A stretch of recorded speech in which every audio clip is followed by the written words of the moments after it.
Yo tout le monde, c'est Valentin de spécial consacré à trois cracks immenses du foot qui sont Phil Foden, Kylian Mbappé et Erling Haaland.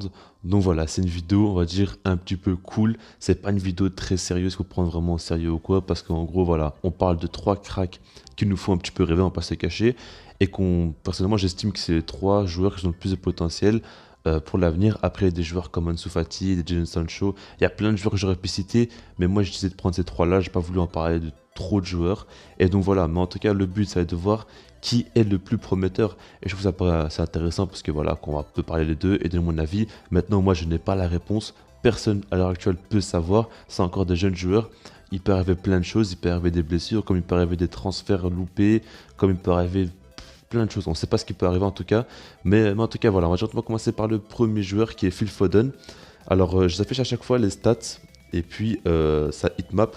Enfin, hitmap, pas vraiment hitmap, c'est plutôt ses postes joués, quoi. Mais ouais, ouais, par rapport aux stats, il a joué 23 matchs, il a mis 6 buts et il a fait 4 passes D. Donc, il est décisif 10 fois cette saison. Et j'ai pris que le championnat plus avec des champions. J'ai pas pris les coupes à part tout ça parce qu'après, je trouvais que c'était pas trop intéressant. Par exemple, en Angleterre, il y a plus de coupes que dans les autres championnats, tout ça dans les autres pays. Du coup, voilà. Et c'est franchement très bien. Après, par rapport à ses postes aussi, donc il peut jouer au milieu de terrain en tant que numéro 10, en tant que relayeur, et il peut jouer aussi ailier gauche, peut-être même ailier droit. Guardiola l'utilise quand même de plein de manières différentes. Et donc voilà. Maintenant, c'est quand même assez intéressant quand même, parce que Phil Foden, c'est pas du tout un joueur qui est vraiment fait pour marquer des buts, qui est fait pour être décisif dans son jeu. C'est vraiment un style de joueur qui va beaucoup dribbler, beaucoup quand même faire des différences individuelles. Qualité de passe est beaucoup mise en avant, qualité de combinaison, tout ça. Et sa polyvalence aussi, parce qu'il peut jouer à plusieurs postes. C'est un joueur qui est très rapide, mais qui n'est pas que dans la percussion, pas que dans la profondeur, tout ça. Il est surtout très fort balle au pied. Et c'est là où il est le plus fort pour moi, c'est quand il a le balle au pied, tout simplement face au jeu. Il fait toujours très très mal. Il arrive souvent à prendre la bonne décision et très rapidement aussi. Donc vraiment, Foden, c'est un joueur qui est très très très en avance sur son âge. Faut pas oublier qu'il a seulement 20 ans. Et donc voilà. Après, les stats, je vous les affiche, comme ça vous avez une petite idée de sa saison. Mais pour moi, elles servent à rien, les stats, hein. Enfin, un petit peu, mais c'est pas ce qui va faire que la vidéo va être intéressante et tout. Donc voilà. Maintenant, Foden, ce qu'il a de plus que Mbappé et qu'Haaland, c'est clairement le coach. Lui, il est entraîné par Guardiola, qui est pour moi le meilleur au monde à l'heure actuelle. Même si voilà, il y a des Jürgen Klopp, ça, il y a plein d'autres coachs qu'on pourrait citer. Mais voilà, Guardiola, pour moi, pas par rapport à la forme actuelle, on va dire, mais par rapport à tout ce qu'il a déjà gagné, par rapport à tout ce qu'il a accompli, tout ça, Guardiola quand même. Surtout pour un joueur dans l'évolution qu'il pourra lui apporter. Parce que quand on regarde Mbappé au PSG, il n'a pas eu de super coach, tout ça. La même chose pour Haaland du côté de Dortmund. Mais Foden, lui, il est coaché par Guardiola et depuis quelques années déjà maintenant. Du coup, ça change tout. Et c'est pour moi ça qui peut le faire en sorte qu'il progresse peut-être plus vite à l'heure actuelle. Et il est franchement dans les meilleures conditions selon moi, dans un très gros club qui marche très très bien. Manchester City dans un championnat aussi, ça il faut le dire, il y a une concurrence monstrueuse, donc chaque match il doit se donner à fond. Puis il y a la Ligue des Champions aussi qu'il faut la jouer à fond. Toutes les coupes aussi elles se jouent à fond. Et c'est surtout, voilà, l'environnement de Phil Foden, pour moi, il est largement meilleur que les deux autres. Et ça, il faut le prendre en compte. Mais en tout cas, voilà, c'est un joueur que j'apprécie énormément et que pour moi, franchement, il a un énorme potentiel comme les deux autres joueurs aussi, hein. Mais c'est le type de joueur qui a quelque chose en plus que les autres. Je sais pas si vous voyez ce que je veux dire, mais par exemple, Mbappé, c'est un peu différent. On va plus tard, on va pas trop parler de lui. Mais en tout cas, Foden, ce que je veux dire par là, c'est que c'est un peu dans le style Messi. Après, voilà, Messi, il est incomparable. Il y aura personne qui sera à son niveau. Ça, pour moi, c'est impossible. Mais ce que je veux dire par là, c'est que voilà, vous voyez, Messi, par exemple, on sent qu'il a une avance sur les autres, qu'il a quelque chose, pas quelque chose, beaucoup de choses en plus que les autres, vous voyez, footballistiquement parlant. Et Foden, c'est un peu la même chose dans un autre registre, on va dire, mais c'est la même chose. Et donc voilà, maintenant on va passer à Kylian Mbappé. Alors lui, c'est 25 matchs, 18 buts et 9 passes D, donc la décisive 27 fois cette saison. Et donc par rapport à ses postes, il a joué en tant qu'ailier gauche, en tant qu'ailier droit et en tant que numéro 9, mais la plupart du temps en tant que numéro 9. Après voilà, c'est surtout à deux attaquants avec Icardi notamment, ou Moïse Kean, tout ça. Mais en tout cas voilà, d'ailleurs c'est un problème chez lui, hein, ça c'est postes, parce que par exemple Foden, il joue à plusieurs postes, mais lui c'est par rapport à Guardiola aussi qu'il utilise de différentes manières, et à chaque fois il arrive à très bien se débrouiller quoi. Maintenant, Mbappé, on ne sait pas vraiment si c'est plus un ailier ou un numéro 9. Ça, c'est vraiment un problème chez lui, je trouve, parce qu'en gros, dans son style de jeu, il se perd un peu. Lui, il veut jouer en tant que numéro 9 maintenant. Je trouve qu'il est meilleur sur un côté. Et donc voilà. Par rapport à Mbappé aussi, Cette saison, il a ramassé quand même beaucoup de critiques. Alors, quand on voit ses stats, on peut se dire qu'il ouais, il est en très bonne forme, tout ça.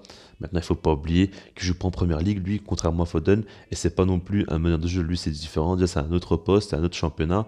En Ligue 1, quand même, c'est beaucoup plus simple de marquer des buts. On peut dire ce qu'on veut. C'est beaucoup plus simple. Après, il a ramassé beaucoup de critiques parce que son style de jeu, il est pas toujours au top. J'ai l'impression qu'il veut trop imiter Neymar, faire un petit peu trop. Il joue peut-être pas assez simple. Il veut un petit peu. Je trouve que Mbappé, il pense un peu trop aux caméras, tout ça. Je pense franchement, je dis la vérité, je pense qu'il a un peu pris de la grosse tête Mbappé, qui veut un petit peu toujours choquer le monde entier, marquer des buts exceptionnels, tout ça, faire de beaux gestes, faire parler de lui. Et même par rapport à son style de jeu, il joue pas vraiment sur ses points forts. Vraiment, il veut impressionner le public, vous voyez ce que je veux dire? Et pour moi, c'est vraiment son véritable défaut. Et je pense qu'il s'est pas encore bien trouvé, il n'a pas encore bien arrangé, on va dire, la jauge. Il est trop un petit peu dans le spectacle plus que dans l'efficacité. Par exemple, quand on reviendra à Lens plus tard, c'est pas du tout de spectacle, il n'y a pas de spectacle chez lui, mais c'est vraiment que de l'efficacité. Et voilà, je trouve qu'il se cherche encore un petit peu Mbappé alors que c'est le plus âgé des trois. Il a 22 ans, mais voilà, bien évidemment à 22 ans, c'est encore très très jeune. Et voilà, maintenant moi je mets un doute sur ce jour-là. Est-ce que Mbappé, dans un autre contexte que celui du PSG, est-ce qu'il pourra vraiment réussir à être un top joueur et à claquer des 30 buts par saison? Faudra voir aussi sa régularité. Mais après Mbappé, il faut quand même dire par rapport aux autres joueurs, il y a un vrai problème chez lui, c'est que physiquement pour moi, il n'est pas du tout à 100% à l'heure actuelle. Et je trouve que depuis ses blessures, depuis le Covid, tout ça, il a beaucoup trop enchaîné les matchs et ça n'a pas du tout aidé. Et donc voilà, maintenant on va terminer avec Erling Haaland. Et après je donnerai aussi bien évidemment à celui qui est le plus prometteur selon moi.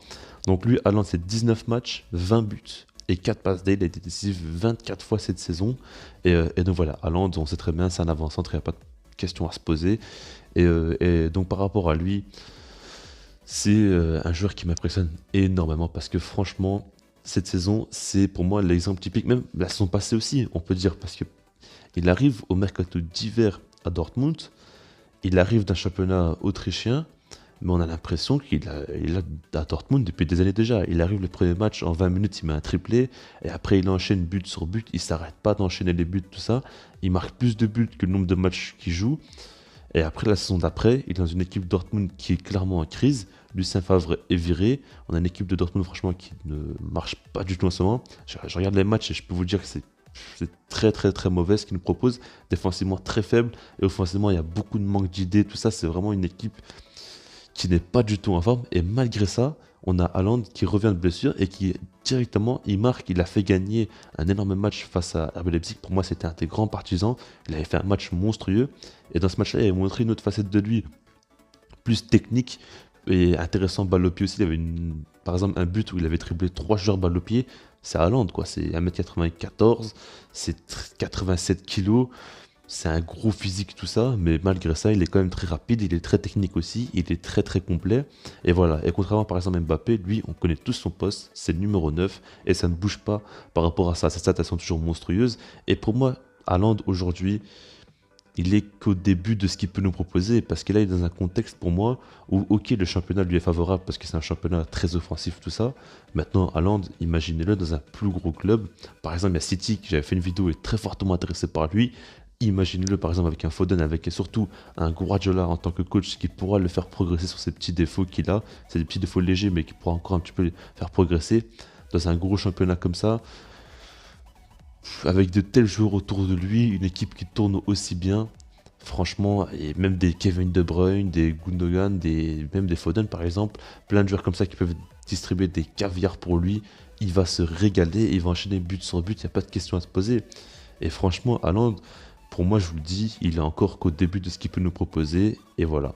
Maintenant, par rapport à mon classement, je vous dis la vérité, moi je mettrais en numéro 3 Kylian Mbappé, en numéro 2 Foden et en numéro 1 Haaland. Alors en fait, je suis peut-être un petit peu sévère avec Mbappé, c'est vrai, mais moi personnellement, je ne le vois pas vraiment faire une très grande carrière. Pour moi, c'est un excellent joueur de foot. Maintenant, je ne le vois pas à la Ronaldo, à la Messi, faire une immense carrière, tout ça. Et ça reste que mon avis. Mais voilà, je trouve qu'encore Mbappé, il a beaucoup de défauts à régler, tout ça. Il va falloir qu'il fasse une remise en question, qu'il se concentre vraiment sur son football. Je sais pas, mais pour moi, il est encore loin d'être dans les bonnes conditions. Et donc voilà, après, ce qu'il faut dire aussi, c'est qu'il faut qu'il quitte le PSG. Pour moi, il faut qu'il aille dans un autre club, qu'il sorte un peu de sa zone de confort, et peut-être qu'il pourra montrer de belles choses, de bien meilleures choses. Et je dis pas, en fait, moi, je base vraiment pas sur sa forme actuelle au PSG. Moi, je vous dis clairement que pour moi, Mbappé devrait proposer beaucoup plus que ce qu'il propose actuellement. Ensuite, il y a Foden. Et Foden, moi, je l'ai dit, pour moi, c'est un joueur quelque chose en plus. Ça se voit, c'est directement, c'est flagrant. S'il est coaché encore par Guardiola, je le vois continuer et aller très très loin. Franchement, c'est même pas que par rapport à Guardiola, même en général, c'est un joueur qui est exceptionnel et qui pourrait réussir dans n'importe quel club, on a l'impression. Il a vraiment un petit truc en plus.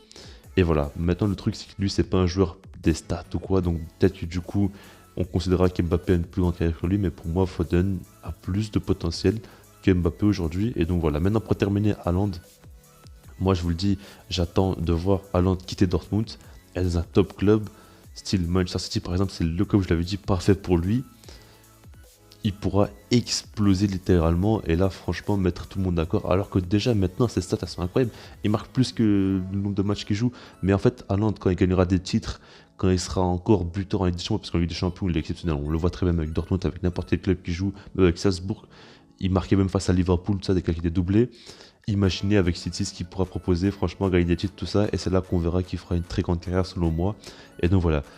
Dites-moi ce que vous en pensez dans les commentaires. Donnez-moi votre avis. Puis moi je vous dis peace.